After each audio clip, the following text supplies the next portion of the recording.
Hello students. देखिए, आज बड़े गंभीर मुद्दे को हम लोग डिस्कस करने वाले हैं। जैसा कि मैंने कहा था कि एनटीए ने आंसर की जारी कर दी है, जो शॉर्ट्स में कहा था उसी दिन रिजल्ट भी आ गया है।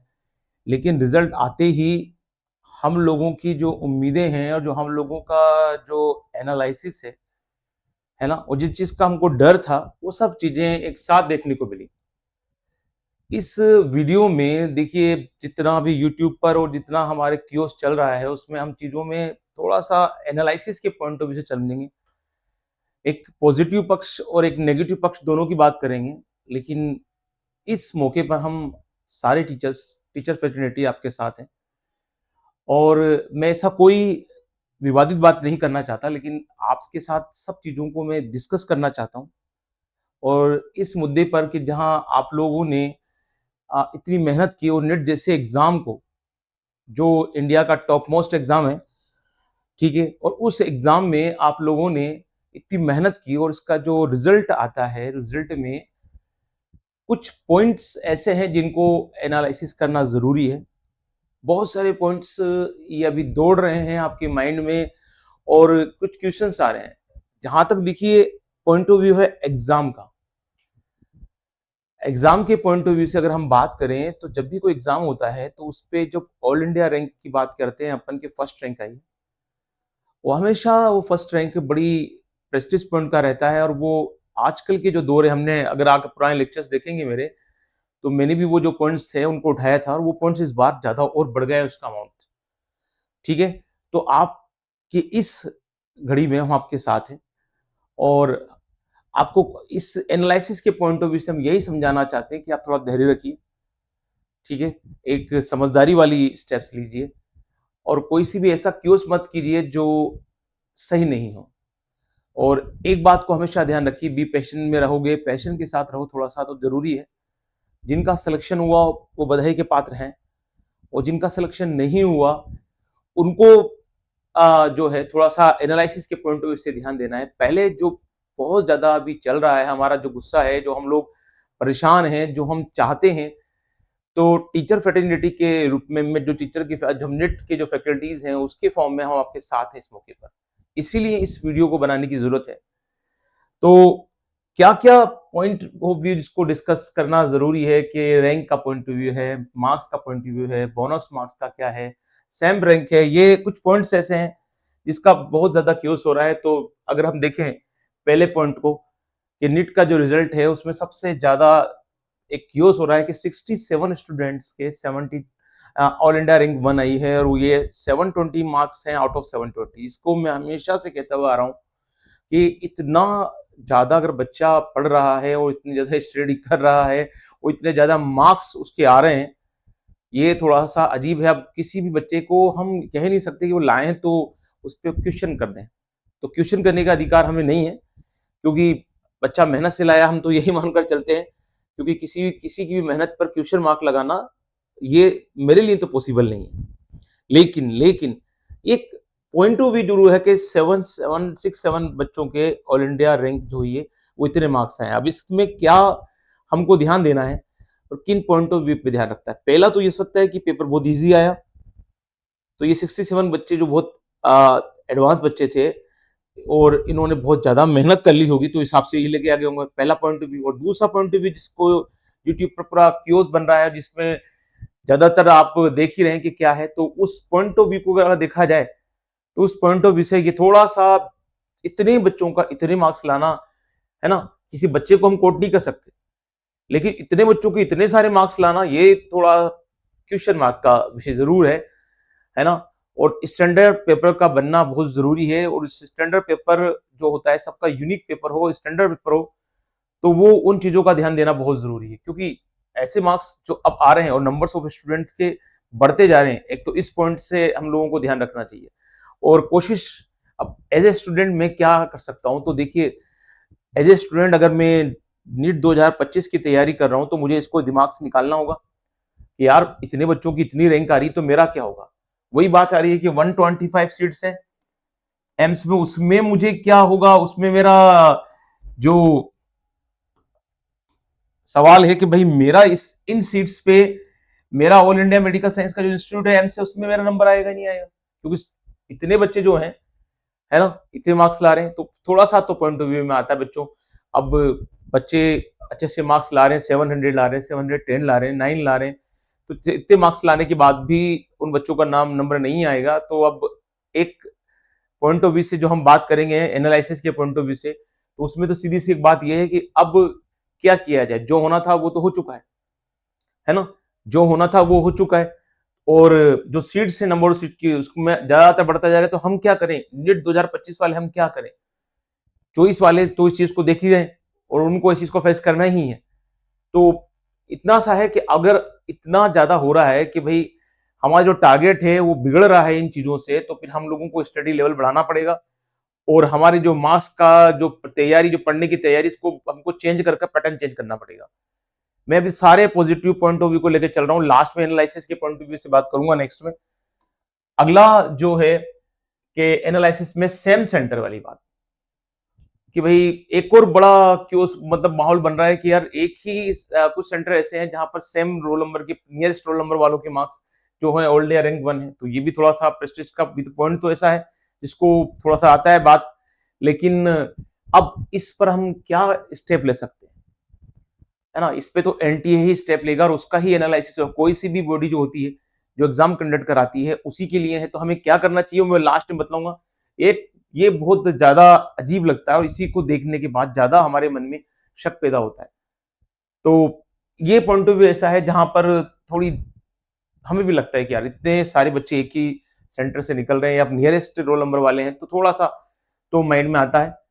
लेकिन अब देखिए, हम किसी पर भी सवाल नहीं उठा सकते। मार्क्स इसका देखिए एनटीए ने क्लियर कर दिया है, अब उसको हम मानते हैं नहीं मानते हैं, या उस पर आप किसी को भी ड्रैग कर सकते हैं, ये गलत है। मेरे ख्याल से एनटीए ने क्लियर किया है। एक चीज एनटीए ने गलत की, बोनस मार्क्स। बोनस मार्क्स का जो पैटर्न उसने इस बार यूज किया, ठीक है, वो पैटर्न सही नहीं था और एनटीए ने क्लियर किया है कि एक बच्चे ने अगर क्वेश्चन किए हैं तो उसके 715 या 716 मार्क्स तो आ सकते हैं। लेकिन ये मार्क्स जो आ रहे हैं, ये +3 या +4 या की मार्क्स की जो इंक्रीज हो रहे हैं, है ना, ये मार्क्स इंक्रीज करने में बोनस मार्क्स के लिए एनटीए क्लियर कर रहा है। अब देखो, क्लियर तो वो कर रहा है और अपना एक्सप्लेनेशन भी दे रहा है, एग्जाम भी वही बॉडी करा रही है। तो हम लास्ट में बतलाएंगे हम क्या स्टेप्स ले सकते हैं। लेकिन अब हमें नेक्स्ट जो नीट आ रही है उसमें इन चीजों का ध्यान रखना पड़ेगा और एनटीएस के लिए पुराना जो ऑर्डर है कुछ साल पहले का, उसको कोड भी कर रहा है। तो हम इस मामले में तो अब क्या ही कर सकते हैं, ठीक है, इस मामले में तो हम क्या ही कर सकते हैं। लास्ट में एक जरूर हम बात को डिस्कस करेंगे।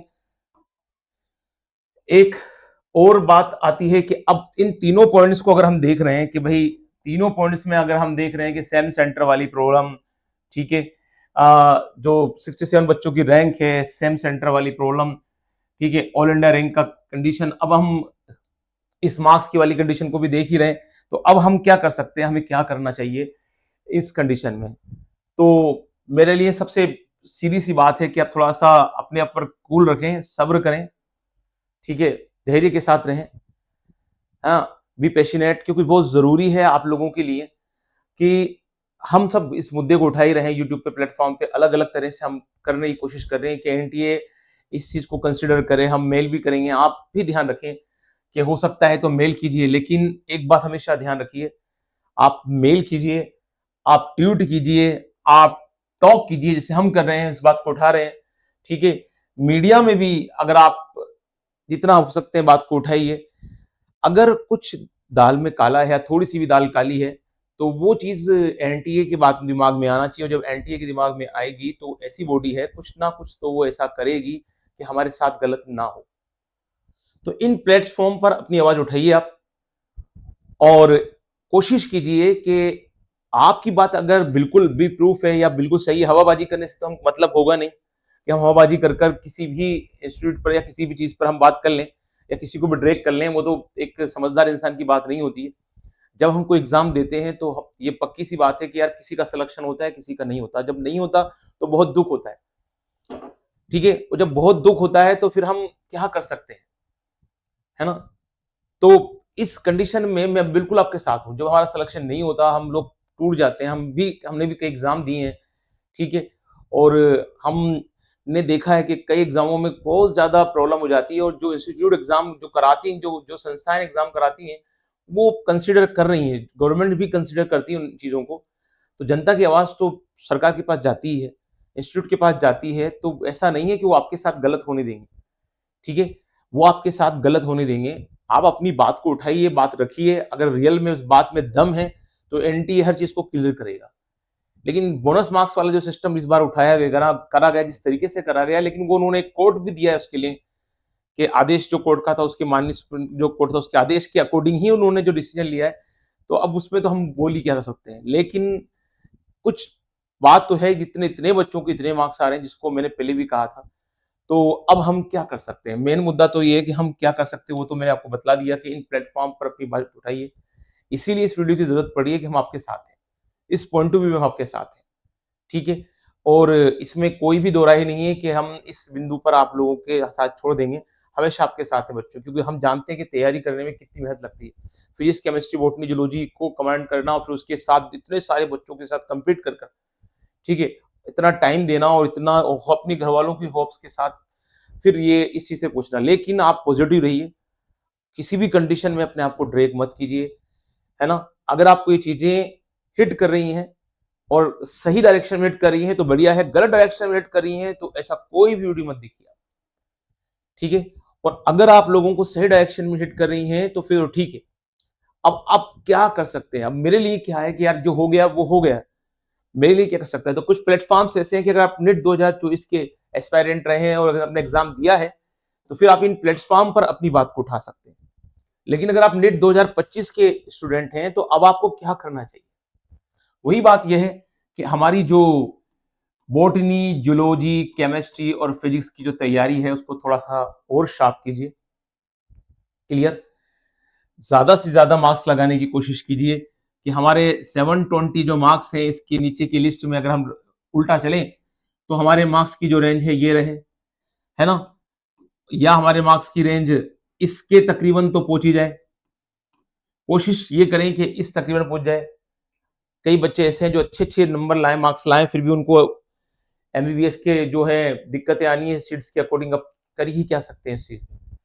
या तो बच्चे बहुत ज़्यादा क्लेवर हो गए, पेपर का पैटर्न बहुत ईज़ी हो गया कि ईज़ी पैटर्न को ब बच्चे जो होते हैं वो 16 आसानी से कर रहे हैं और ऐसे मार्क्स ला रहे हैं। तो देखो, हर बात पे अगर हम गलत ही गलत सोचेंगे तो फिर तो हमारा सही सोचने वाला सवाल ही उठता, ठीक है?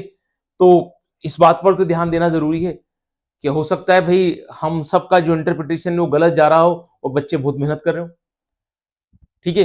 तो ये पॉइंट ऑफ व्यू भी थोड़ा-सा सोचना है, क्योंकि जो हो गया है वो हो गया है। अगर उसी को पकड़ के रखेंगे, हमने तरीका ही बता दिया कि उस तरीके से अपनी बात को उठाइए। लेकिन अगर आप ये देख रहे हैं कि अब आप कर क्या सकते हैं, तो इस रेंज पर चलिए, ठीक है? कोशिश कीजिए कि आपके बायो पोर्शन में जो 90 क्वेश्चन है, वो 90 की 90 सही जाए, एक भी मिस्टेक ना हो।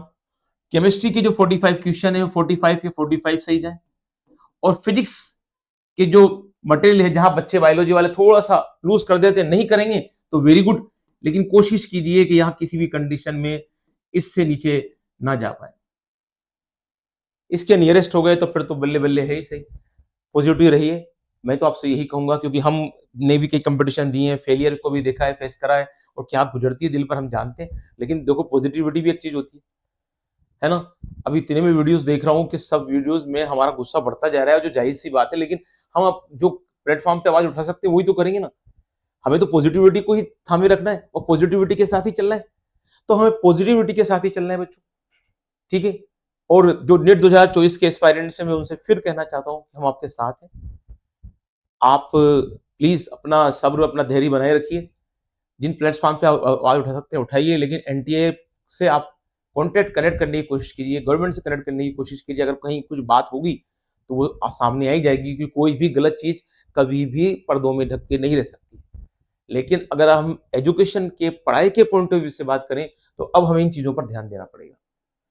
इन चीज़ों पर अगर हम ध्यान देंगे, तो हो सकता है कि हम लोग जो अगला जो हमारा नेट है 2025 का, उसमें हम लोग एक अच्छी रैंक के साथ, अपने मनचाहे रैंक के साथ अपन को ले लें। लेकिन देखिए बेटा, अब जिनके बच्चों के 7-10 मार्क्स आए हैं, या जिस थोड़े से वो नियरेस्ट हैं, उनको उनका एम्स का टारगेट था, अगर वो नहीं मिल रहा है या उतनी दिक्कतें आ रही हैं, तो अब देखिए क्या कर सकते हैं बच्चों। हम आपके इस समय में आपके साथ हैं और आपको धैर्य बनाए रखना है, अपना आप बी पैशनेट रहना है, कोशिश करना है, होपफुल रहना है कि हम का साथ जो होगा आगे भविष्य में वो अच्छा ही होगा। क्योंकि हम मेहनत करते हैं उसका जो सिला होता है, जो रिज़ल्ट होता है वो कभी ना कभी तो हमें अच्छा ही मिलता है। वक़्त की बात है, एक वक़्त है, एक दौर है जो गुज़र जाता है, ठीक है? और उसके बाद लाइफ़ में सक्सेस तो मिलनी ही होती है।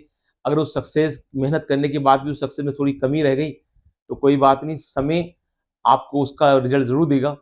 तो मैं आपको अच्छी उम्मीदों के साथ, अच्छे विशेष के साथ कहना चाहूँगा कि अपने को आपको सब्र रखिए, बी पेशेंट रहिए और इस जिस-जिस प्लेटफ़ॉर्म पे आप उठ सकते हैं, आप उठाइए, हम आपके हमेशा साथ हैं, लेकिन पॉज़िटिव रहिए बच्चों।